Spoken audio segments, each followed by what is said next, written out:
Our speaker today is Vince Walsh. He was born in Toledo and grew up in the Old South End. He's a 1970 graduate of St. John's High School, and he graduated from the University of Toledo with degrees in chemistry and geology. He has worked most of his adult life as an analytical chemist. He joined the Peace Corps. He was a Peace Corps volunteer in Malaysia from 1977 to 1980, and he taught at the Maktab Sultan Ismail in Kelantan. I hope I pronounced all that correctly. While living there, he met his wife Meng, who is also a school teacher and who is doing the audio-visual stuff today. They have 3 grown children and 4 grandchildren. Vince is an avid walker. You may remember if you were here last year, he spoke on the Camino de Santiago. And he's here today to speak to us on discovering 4 capitals in Central Europe. He also has a passion to learn about the experience of other cultures. Most recently, he returned. You did the Camino again, didn't you? Yeah, Portugal. But he's also, last April, Vince and Meng and their son Aaron visited Central Europe, a trip about which he is excited to share with us today. So, Vince.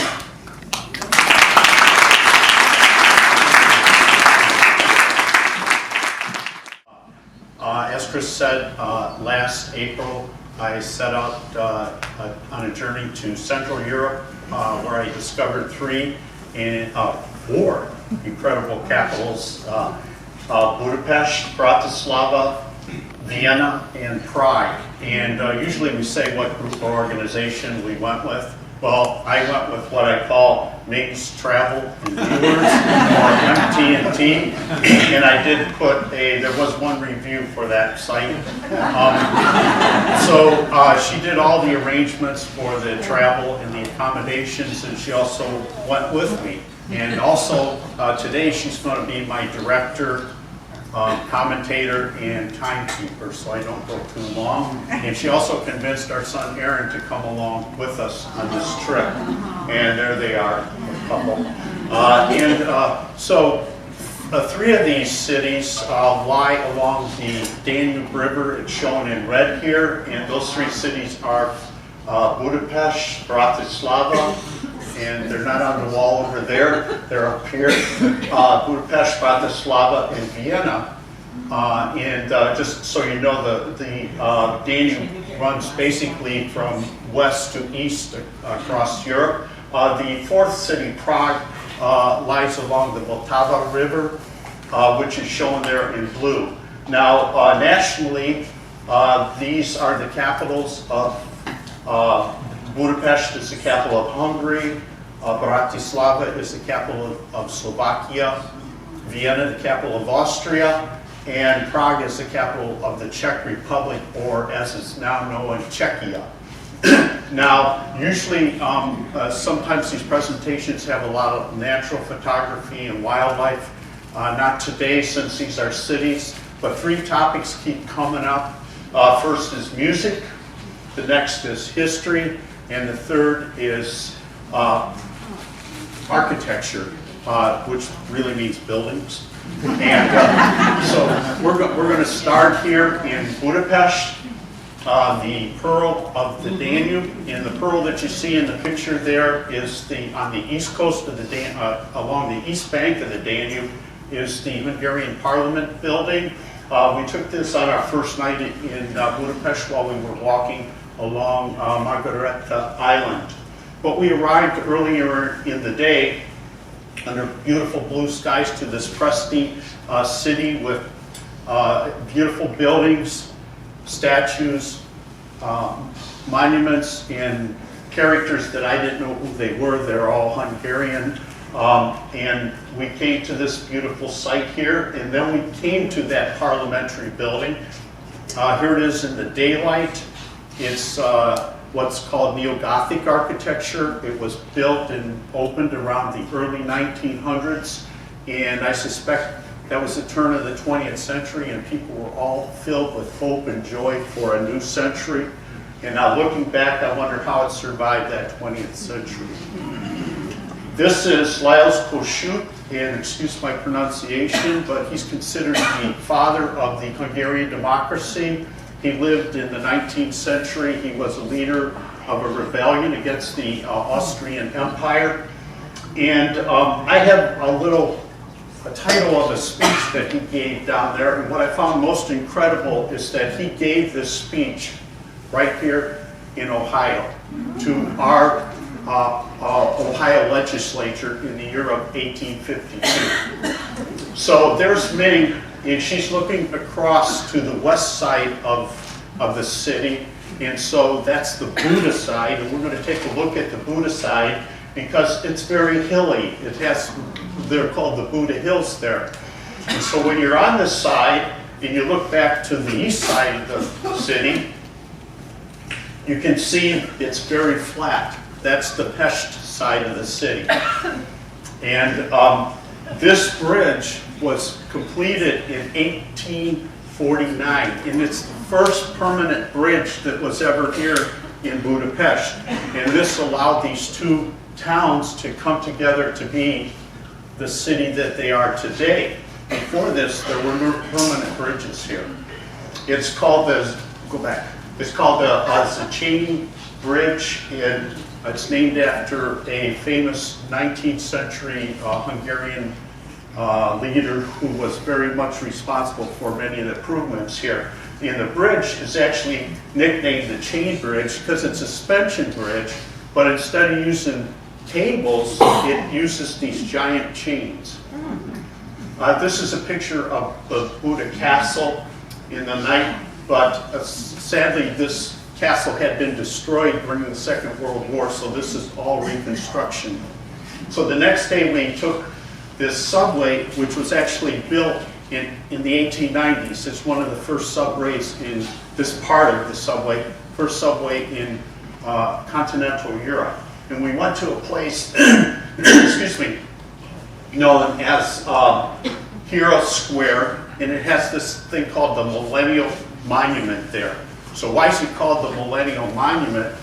Well, because these people known as the Magyars came into this whole area known as the Carpathian Basin from the east, and they settled here, it's said, in the year 896. So this was erected in 1896 to celebrate the 1,000-year anniversary of these people coming into this part of Europe. On the right there were 7 tribes with 7 princes, and the guy in the front is a guy known as Arpad. He's very famous on Hungarian history, and on the left here is one of his descendants, Stephen, who became the first king of Hungary in around the year 1000. So we're going to move on to the next picture. This is the Vadja Hunyad Castle, and it was built for this celebration in 1896, and it's modeled after a castle that was in Transylvania, that was the castle of probably one of the most famous generals in Hungarian history. His name was John Hunyadi, and he lived in the 15th century. The interesting thing was when they first built this here for that exhibition, they made it out of cardboard. And eventually that was rebuilt because it was such an attraction. So in this same area, there's a whole series of buildings that were built then with different architectural styles to reflect the architecture of the 1,000 years period that the Hungarians had settled here. And this guy is known as Anonymous. He lived in the 12th century, and he's the one that's considered to have written the early history of the Hungarian people in this part of Europe. A very interesting building here. It's the new Museum of Ethnography, and this is actually the roof of the building. And you can walk up along the ledges. To me, it looks like 2 wings or an open book. And right down in the base there is what's called the memorial to the 1956 uprising against the Soviet occupation. This is a close-up of it, and it's massive, and it has an angle of 56 degrees, recalling that date in history, 1956. And there's Aaron hiding in all the various posts that are part of the of this memorial. So I just want to show you the size of that building, that ethnography building. Incredible, incredible design. But the building that I really fascinates, well, this is a picture from up at the top. And the building that fascinates me is this one here. It's called the House of Music. It was designed and built by a Japanese architect. But it's meant to bring, it's all completely surrounded in glass. So it combines the outside and the inside. It has holes in the roof from which trees grow up through. A few pictures of the inside. Go ahead. So I came back a day later, just me, because I wanted, this is a music museum and I love to go to those places. And I could just mention 3 of the famous Hungarian composers. Of course, this is Franz Liszt. He's probably the most famous. He lived in the 19th century. Not only was he a composer, he was a virtuoso pianist, and he also popularized the music of other composers, especially Beethoven. 2 other Hungarian composers. On the left is Béla Bartók. On the right is Zoltán Kodály. And both of these guys were interested in folk music, Hungarian folk music, and also music of the other cultures in that part of Europe. And they actually recorded people singing folk music and notated it musically. Now their lives would diverge because Bartók came to the United States. Kodály would stay in Hungary for the remainder of his life. The next one. So this is just one of the pieces that Kodály wrote. It's called Harry János. It's a folk opera. Click to the next one. We'll just see a few clips of it because I was wearing headphones, so you don't have any music with it. But if we had time, we'd talk about that story, but we don't. So Budapest, the whole area, because of the geology, the area has a lot of natural thermal springs. And so you'll find these thermal baths. Now, this is probably one of the most famous ones. We weren't really planning on going there, but I went inside and it was just wall-to-wall people, almost like we got here. And I'm thinking there's no way I'm ever going to be able to get in this. So the next one, this is St. Stephen's Basilica. It was built over a 50-year period. Actually had 3 different architects because the first 2 died, one after the other. And it's actually named for not the original St. Stephen, but St. Stephen, the king of the Hungarians. So our first night we ate pizza. And Ming said, I want some authentic Hungarian food. So I consulted with the local constabulary here. And he sent me to this place over there. And that guy's actually a renowned Hungarian highwayman. But we were safe. Go to the next one. So we went to this place, and that's the name of it there. And not only did it have excellent food, it also had like a Hungarian cultural museum there. So how was the food, honey? Oh, it was wonderful. I had chicken paprikash, and then the salad has all kinds of fruits in it, besides the greens. And I have a dessert, which I believe, now I think it is bread pudding. Bread pudding, Yeah. okay. But it was just amazing. This is a very sad story here. I'm going to let Ning tell it. Okay, this haunting memorial was placed on the banks of the River Danube on Pesh side in 2005 in honor of the 3,500 people who were massacred between 1944 to 45 by fascist Hungarian troops belonging to the Arrow Cross Party during World War II. The people were ordered to take up their shoes because shoes were valuable and could be resold by the militia. And then they were shot at the edge of the water so that their bodies would fall into the river and get carried away. The memorial represents their shoes left behind on the bank. The 60 pairs of iron shoes are of different sizes, a very sad reminder that children as well as adults were massacred during that period. Yeah, sometimes recalling history is, I don't know, touches us, has to touch us. So the next day we were on the Buddha side at what is called Fisherman's Bastion, and it's a kind of looks like a fortress. sits up above the river, and it has 7 giant turrets. Again, 1 turret for each of those initial tribes that came into this region. And it's also a beautiful place to look out over the city of Budapest. Now, the other thing that's there is what's known as Matthias Cathedral.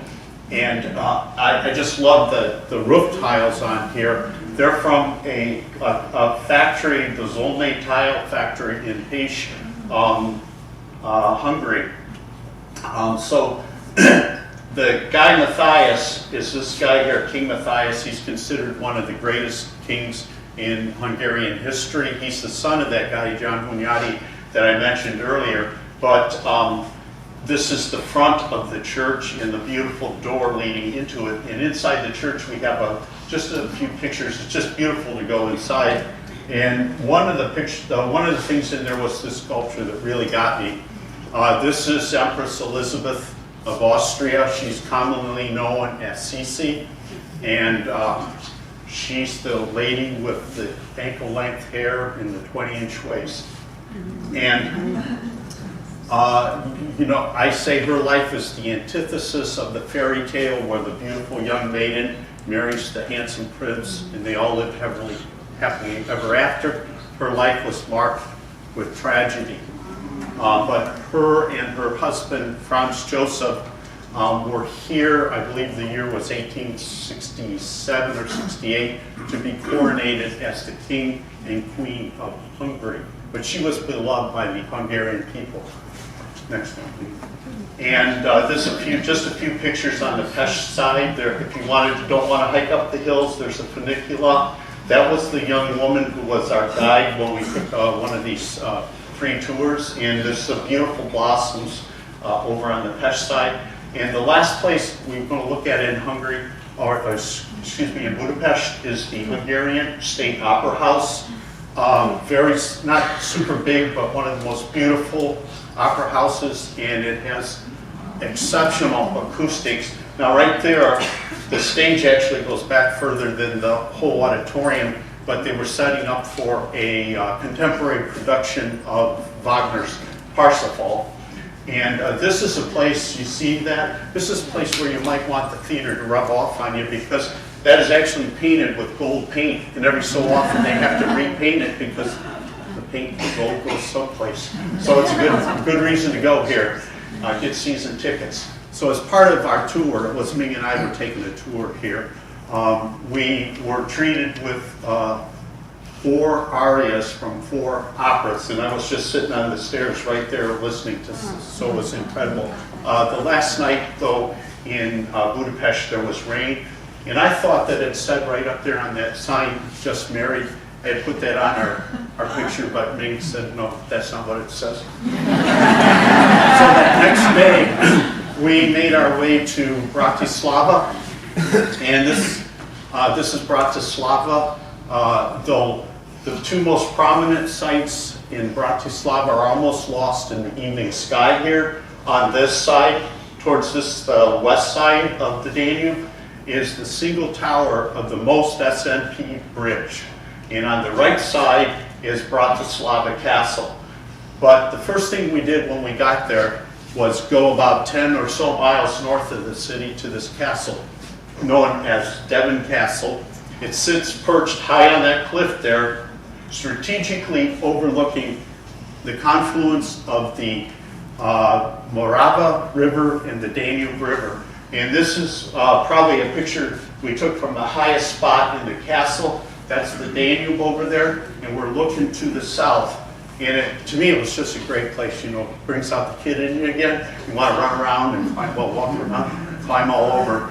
And it looks like it's fallen apart, and I thought it was just decay because of age, but I found out that Napoleon, when he came through here in the early 1800s, kind of destroyed much of the castle. And it's like, this guy, no matter where he went, he had to find something to break. So this is the other picture looking to the north, and everything except where this ground where we're standing on is Austria.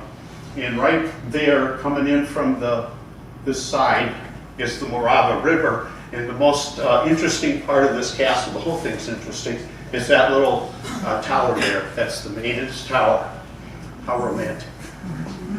So that's my son Aaron looking over, and that is the Morava River, which in the map here is coming in right there to the Danube. So I look at that and I wonder how many people during the Soviet era tried to slip across the river there. So these are some artifacts in the castle. It shows you a lot of the stuff that, I mean, there's probably been something here for at least 2,000 years, though not this particular castle. Then we go to Bratislava, the city itself. It's a mixture of the old and the new, and 3 features in Bratislava. Hello. This is Michael's Gate, and it dates from, I believe, the 1300, and it's one of the only remaining of 4 gates to the old city. The top on there is Baroque. It was added, I believe, in the 1700s. The statue there is Maximilian's fountain, 1570 it was put in, though I think the statue itself has been replaced a few times. And the guy there, that's a statue of Hans Christian Andersen, who had visited Bratislava maybe a day or so they gave him a statue. This is the old town hall, and the beautiful tower that dates actually from 1300, and I blew up that spot right there because there's a cannonball stuck in there. That's more of our friend's handiwork. Our friend Napoleon, he set up some of his cannons about a mile away on the other side of the river. Thought it was a good idea to shoot cannonballs at the city here. There's many of those. The beautiful pastel colors and the beautiful tile roof. I don't know what the name of that building is. And Ming's going to tell us this guy's story. Here we are meeting Jumil, the sewer worker. Oh, sorry, Jumil, the sewer worker. This is a quirky bronze sculpture of a man peeping out of a manhole. Now, what is the story behind this statue? Actually, there's no story at all. This was precisely the sculptor Victor Hulit's intention to initiate discussions about what this little fellow is doing here and why. As a result, every Bratislavian will tell you their own version of the story. Now, perhaps he's a typical communist-era worker who works little and watches a lot, or he's a symbol of a typical worker simply relaxing and waiting for his shift to end, or he could be looking under women's skirts as they carry. Now, the stories are plentiful, and so are the car accidents that happened to Jumil, which had damaged his head on several occasions. The Bratislava decided then to protect their favorite guy by placing, I'm trying to find this, the traffic sign right next to him. Now, this little guy poking out of the sewer on the ground is the most photographed statue in Bratislava. Wow. You're telling me he beat out Hans Christian Andersen? So I saw this building and it reminded me so much of a building, an opera house I had seen in Zurich. And when I looked it up, I found that they both were built by the same architect duo. So these 2 guys, and then when I looked further, I found out that they built many buildings much like this throughout Europe. This is that most S&P bridge. It's one of the biggest bridges in the world with just one, I forgot the name of the word, one tower. And it looks like it's got a spaceship up there on top, and it's called the UFO bridge because of that. You can actually go up there, but I heard the restaurant's really expensive, and you got to be out in space to get there. But in order to build the ramp on the eastern side of this, they had to demolish this synagogue that was there about 100 years, so they built a monument to commemorate that synagogue. This is St. Martin's Cathedral, and during the history, the other part of Hungary was being occupied by the Ottomans, so for about 300 years, the rulers of Hungary were actually coronated here in this cathedral. And it's named for St. Martin of Tours. We think of him as being in France, but he was actually a Roman cavalryman who, maybe it was the 3rd or 4th century, was actually born here in this part of Europe. And that's Bratislava Castle. It's had many changes over the years. And the guy down here, I won't try to say his name, he was one of the rulers of the Great Moravian Empire that was here in the 9th century before the Magyars came into this part of the world. Food. Okay, food. Wherever I go, I would like to taste or try the local cuisine. So I asked the waitress at the restaurant, what should I get? So she recommended the beef goulash with dumplings. And Vince had the sheep cheese dumplings, and they were both pretty good. But what I like is the price. It was pretty inexpensive. It's like McDonald's. So Vienna, the city of music. This is this majestic Baroque church is dedicated to and named for Saint Charles Borromeo. It was completed in the year 1737, and it was built under the direction of the Holy Roman Emperor Charles VI because he was named for this saint. But the first place that we went to in Vienna was the Belvedere Palace, and this was the estate of a guy named Prince Eugene of Savoy. Go to the next one, honey. And it's beautiful Baroque decorations inside the palace. And the next picture, now I didn't get approval from MPA, so I hope this is okay to show this picture. But this is our Prince Eugene actually was from France, but he was probably the greatest military leader for the entire history of the Habsburg Empire. This was completed in 1722, and this was his estate when he got done fighting many, many battles. And there's actually 2 palaces. That's the southern one there, or the lower palace, excuse me. So after this, we went to Stadt Park, or City Park, and I looked at this picture down here, and I don't know if you can see it very well, but I said that looks like a couple guys, either they're trying to move a big rock or they're trying to fix a leaky toilet. And be careful there, mate, one way or the other. So there's many statues in this park of people related to Vienna, and these 3 are musicians. This is Franz Schubert. On the other side is Anton Bruckner. And this is one, I said it originally when we were practicing, I said her favorite, but she corrected me. He's maybe 2nd or 3rd. That's Johann Strauss Jr., of course, and I wish I had a gold violin. But while we were here, there's this place, and I can't quite, how do you say, Brusalon. It was originally meant to be a salon, what is it, a spa, but it turned out to be a music venue. Actually, Johann Strauss Jr. actually played here, but Ming and I got tickets, so we came back that night to an incredible performance. If you ever go to Vienna, go to one of these. And then the next day we went to Schönbrunn Palace, which is considered the summer residence, and it's outside of the town. And I have to tell you, Ming said, make sure you tell them that our lens wasn't wet. This is actually a picture I took from behind the fountain.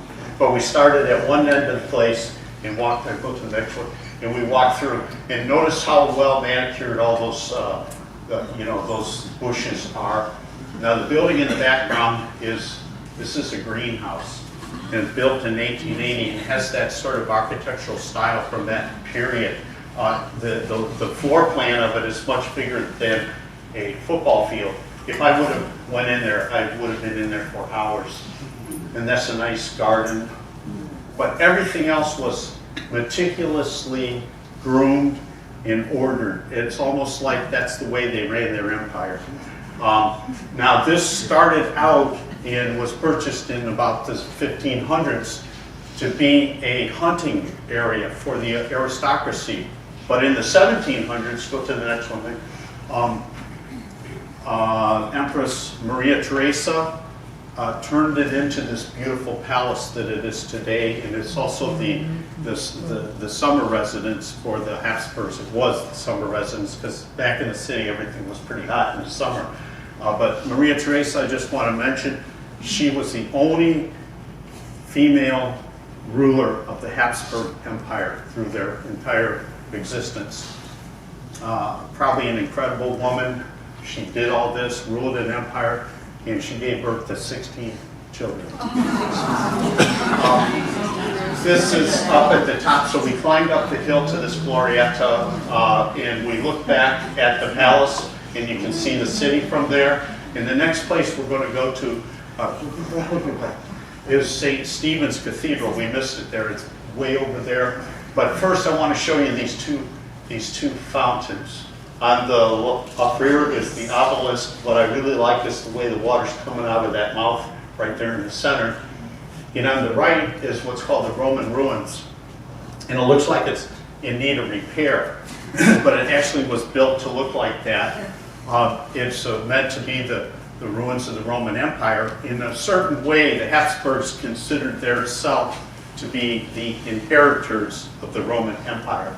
So now we're at Stephansplatz, where this beautiful Gothic cathedral, I believe it was finished in the 1500s, and it has one giant tower, the South Tower, but the really beautiful is the roof.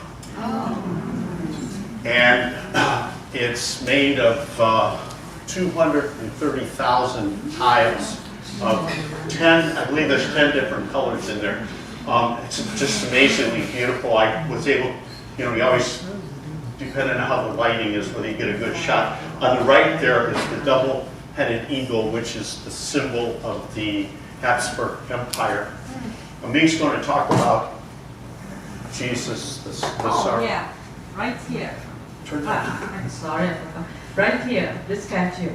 It's actually the official name for this statue is Man of Sorrow, which is quite appropriate.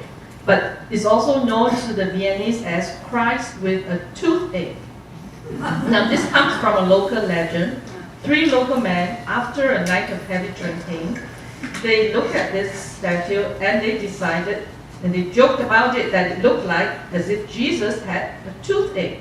So you can guess what happened the next day. Each of them developed a terribly painful toothache, which was incurable, until they returned to the spot and prayed fervently for forgiveness. And then mysteriously, their toothache disappeared. So we don't need dentists. So this is the North Tower, and apparently they ran out of funding. And it only made it so high, so they put a big bell in it, put a lid on it. And that was it. And these are some of the sculptures that were outside on the base of the cathedral. Now you always want to grab something to eat, and these were some type of open-faced sandwiches at this special, and it's a Polish name, it's a Polish restaurant or buffet. I won't even try to say what that name is. But you can get all kinds of varieties of these little sandwiches. A church that I really liked was St. Peter's Church, a Baroque church, which is sort of tucked into this narrow street at the end of the street. And it's beautiful inside with all these marble columns and ornate designs. And then it actually has, instead of a circular dome, it has an oval-shaped dome. Shown there on the right.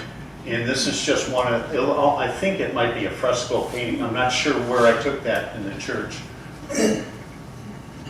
So they wanted to try some really famous type of dessert. I don't know much about it. What is it, honey? It's called Saxon. Yes, probably the most famous chocolate cake in the world since 1832. It was really, really good. So good that I could only let Vince take a couple of bites. But what I say, it was really good, but it wasn't as good as Jim's chocolate chip.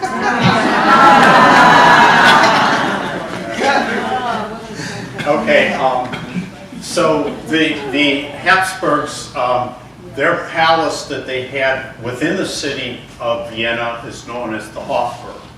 And it originally started out small because there weren't that many Habsburgs back, I think it was the 13th, maybe it was the 1200s or 1300.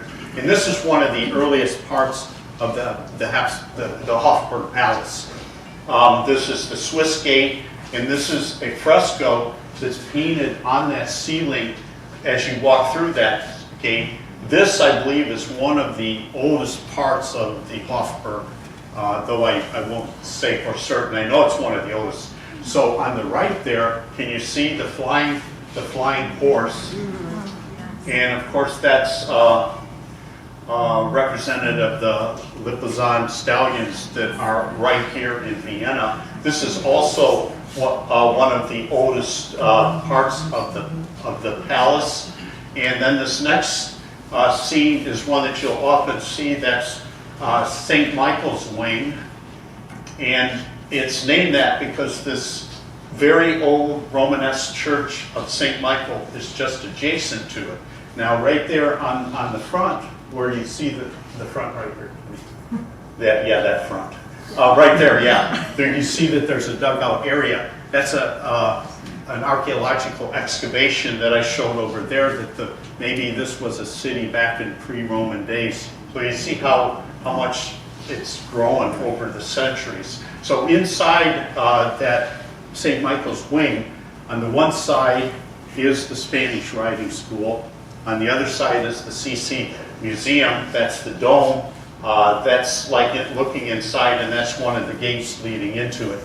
Now, if you want to go to one of those performances, I guess you need to get tickets way in advance, but it wasn't on our schedule to do that. So our second last night in Vienna, we went to the Opera House, and we're going to step through Mainsgate. It's a beautiful opera house, though. Keep going, honey. Now, before we play this, it's very interesting that this opera house has performances 350 days of the year. But the thing is, they never have the same performance 2 nights in a row. How would you be the stage manager for that? So we had tickets way up here.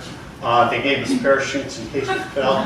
But what May did is she didn't sit in the seat. She went in this room and she actually recorded some of that she's going to hopefully play here in Mongols.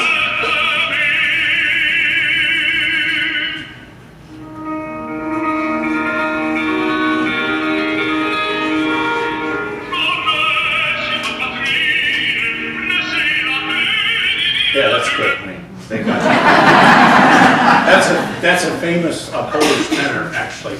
And I asked my son-in-law, because I couldn't tell what that he was singing. He said, oh, he's singing in French. That's Massenet.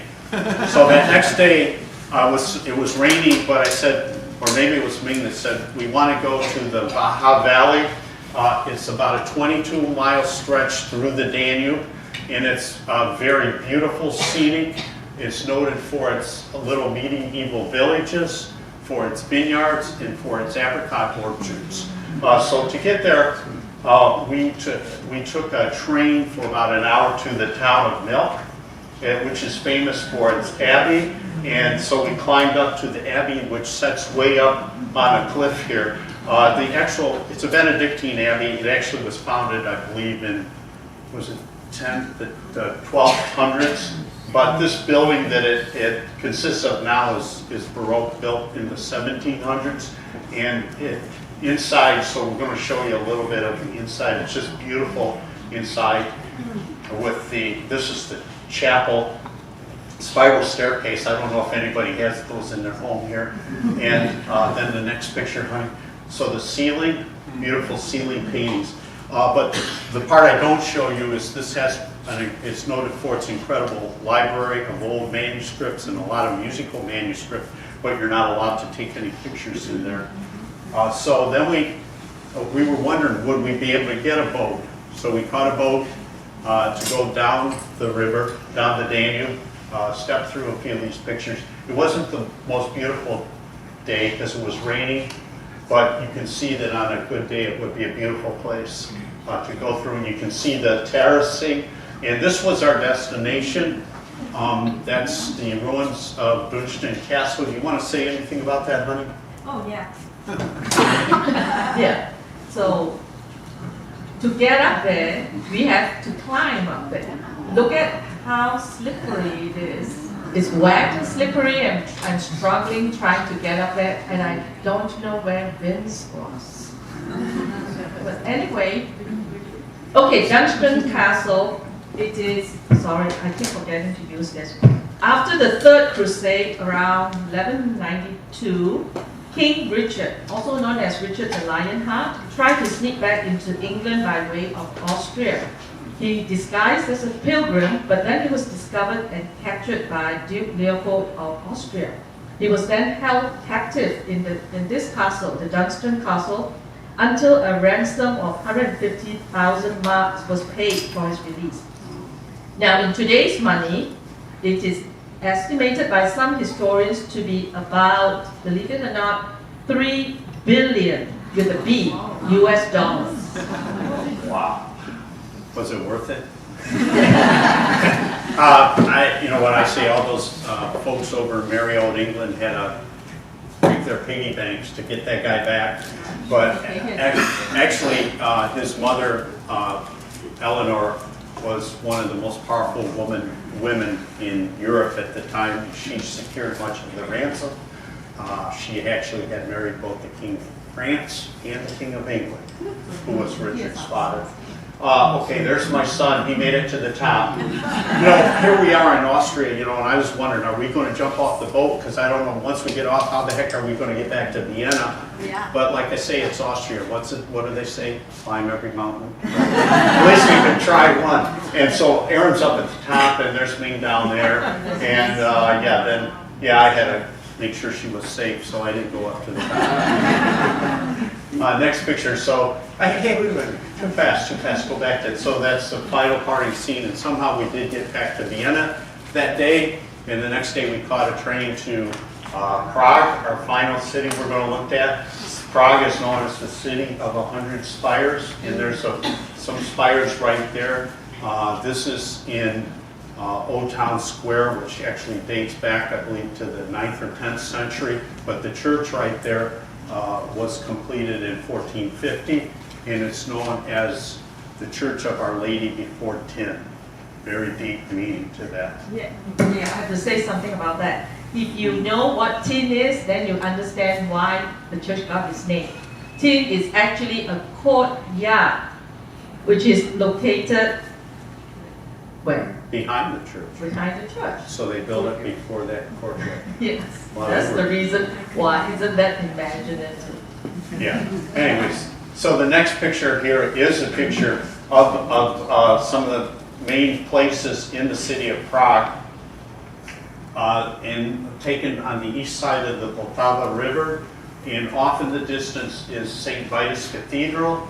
Below that is this probably one of the largest castle complexes in the world, Prague Castle. Then the bridge is the Charles Bridge, and of course the river is the Vltava River. And that building right there houses the Bedřich Smetana Museum, who was a famous 19th century Czech composer who actually wrote a piece called My Fatherland. And in there's a part about this river which is one of the most recognized melodies in all of the music world of Czech composers. And you might remember it's usually spoken of in the German name for the river, which is the Modal. So, but first things first, Meg had to get one of these chimney cakes. How was it? Oh, it was wonderful. I thought you said it was heavenly. Okay, heavenly. Oh, okay. And it was very, very rich and decadent. Rich and decadent, okay. And then she convinced me that I had to get one too. And I mean, that's not what you want when you haven't eaten much all day. So here we are at Wenceslaus Square. And Wenceslaus, you know the old Christmas song, Good King Wenceslaus? I always, well, this is named for him. He was born in 907. And he wasn't really a king, but he was a duke or something like that. And I always pictured him as this old guy out there giving out, giving stuff to the poor on St. Stephen's Day. He died before he reached 30. He was killed by his brother, I believe he was around 28 years old. And he's probably this most famous guy. Somehow they wrote a Christmas carol about him. He lived in early 900s. This is the Franciscan Garden. One of the places we just happened to walk through, and though we didn't see any of the real, what are they? Wild women of the forest. We were in the city, so we didn't really see them. And this is the Estate Theater. Now, I don't know if, probably many of you have seen the movie Amadeus, about the life of Mozart. Well, the whole movie was filmed in Prague. And this was the theater that they used for the movie. And actually, Mozart wrote the opera Don Giovanni to premiere it in this theater. And he actually premiered it and conducted it in, I believe it was 1786 or 87. So he actually wrote the opera for this theater. Thing was, apparently, the night before the premiere, he forgot to write the overture, and he had to stay up all night writing the overture, and then so the musicians all had to sight read it the next day.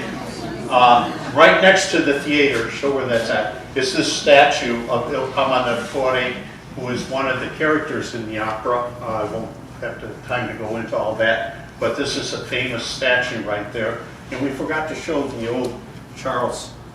That's right there. The original Charles University started in the 1300s. That's one of the original buildings from the university. The next picture.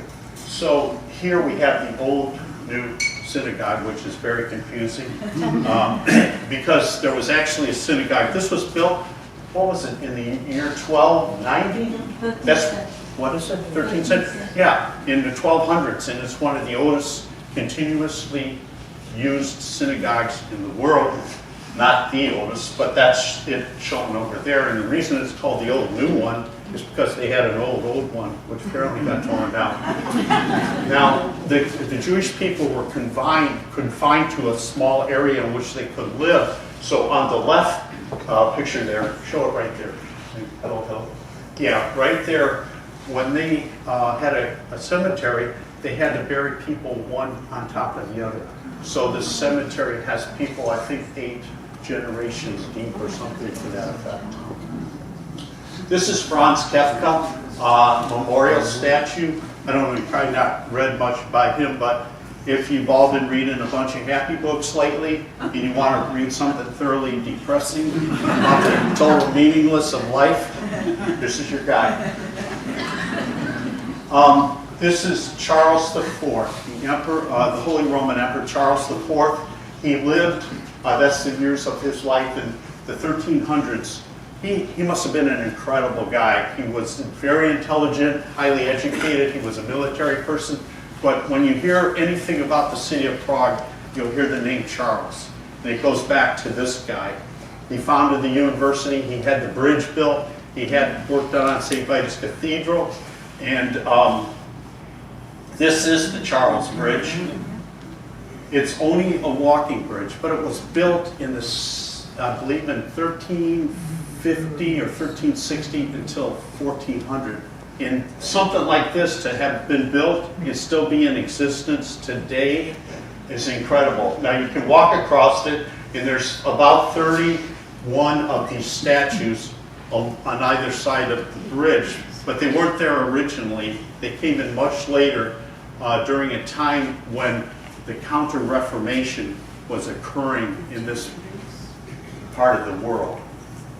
And these are the towers for the bridge. On the right is the tower on the east side of the bridge, and the big one there on the right is on the west side of the bridge, and the small one next to it is from a prior bridge that was there before the Charles Bridge. And this is that old town that I showed the picture of the church at the start.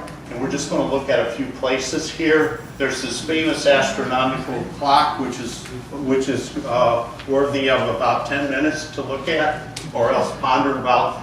This is a famous guy, Jan Hus.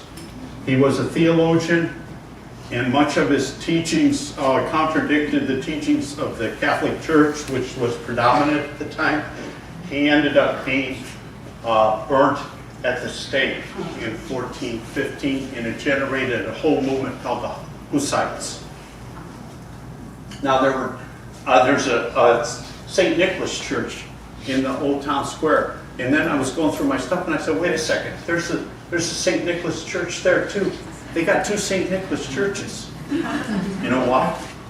Twice as many Christmas presents from St. Nick. So this is St. Vitus Cathedral. The large cathedral was built over, 600 years. And we'll just look at some of the stained glass inside. Well, that's the doors and the stained glass inside. The one that I really like is the one on the right, because that was done in the 1900s by a famous Czech artist, Alphonse Moka. And this is just a view from Prague Castle, showing you how beautiful the city of Prague is. 2 paintings. This is one is by Peter Bruegel the Elder, and the one that caught me was that one over there, because that looks just like a famous painting by Diego Velázquez. We're running out of time, honey? How many minutes? Okay, I'll be done. I won't be able to talk about that. It's a sad story. The gardens at the Prague Castle. And while we were there, my son Aaron went off, I don't know where, took all these pictures. Then he went to some other town and went hiking. Show that picture. I don't know where that's at, but it looks like a great place to go. And this is Vyšehrad part of Prague. This is the St. Martin's Rotunda, which was built in the 11th century. It's a Romanesque style little church. You can go to the next one, honey. This is I had to go to the Antonin Dvorak Museum. You can ask me about it later. I stuck a picture of a map of Iowa there, and right there on that score that he wrote says New York. Next. And now, my whole reputation is going to be down the drain. Where was it we went to? It's a folk dinner. A folk dinner. With music and dance. With music and dancing. So play a little.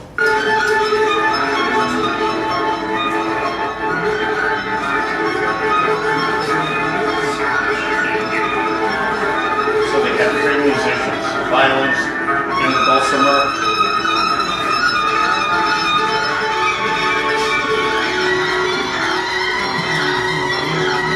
Yeah, go to the next one. Now this is really embarrassing. All this hard work I did to develop a reputation as a serious individual is going to be all swept away here when they play this video. So they called me up on stage to dance. They got this game they play. It's like musical. Go back.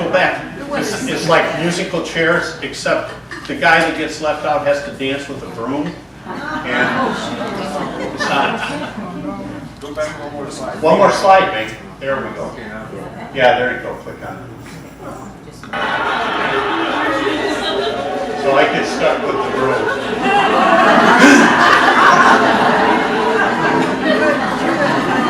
Now, as soon as the music stops, you got a chance.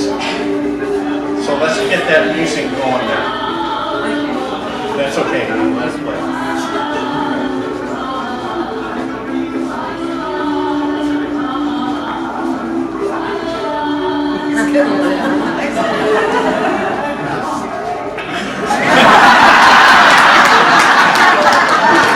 Good going. All right, Vince. Okay, I think we've had enough of that. I want to recapture my good reputation here. So here's the real dancing. This is called the Dancing House, and we wanted to see this. In Prague, they have all kinds of architecture. This was done by a gosh, I can't remember, Croatian, Czech architect in Frank Gehry. And that's supposed to, you can tell which one is Ginger Rogers and which one's Fred. He's the guy that's a little bit stiffer. But maybe kind of go see that place. And go ahead, honey. I think I have just a few more. I really wanted to go to this museum, Alfa Moka. He's a Czech artist, and he became very famous when he went to Paris and he was asked to make a poster for this actress, Sarah Bernhardt, who was the most famous stage actress of the time, and he made a poster for her. The people that he worked for thought it was awful. She loved it. It's the one right here, and that's probably a replica because it was lithography. He did many of them. But I'll go back. But what's really incredible about him, he developed this style. This was his creation. Nobody else had ever done anything like this. Now you can see these many places. This is a little bit more of his work. What happened to him back in the Czech Republic or Czechoslovakia, as it was at the time, he was interrogated by the Nazis in 1939, and then he died a few months later. The last place I want to show, don't quickly, you went to it, is more contemporary. It's the Lenin Wall, and it started out, just leave that picture there, it started out as a tribute in December of 1980 to John Lennon when he was killed, when they found out about it. And it was just a small tribute to him, and the authorities came in and painted over it. And then the next day, they came back, the people came back and painted more. And it became, over the years, it became a place of confrontation from 1980 until the Velvet Revolution in 1989, when the communist government was taken out of power. And so on this next picture, I collaged together a bunch of pictures that I took of the wall. And I put this down here. It's a symbol of, I can't even read what I wrote. A symbol of the struggle for freedom. Some people have, some places in Europe have achieved it, some have not. And so with that, I want to kind of conclude this talk and thank you all for coming along on this journey. That's the only family picture we have from the entire trip. So thank you.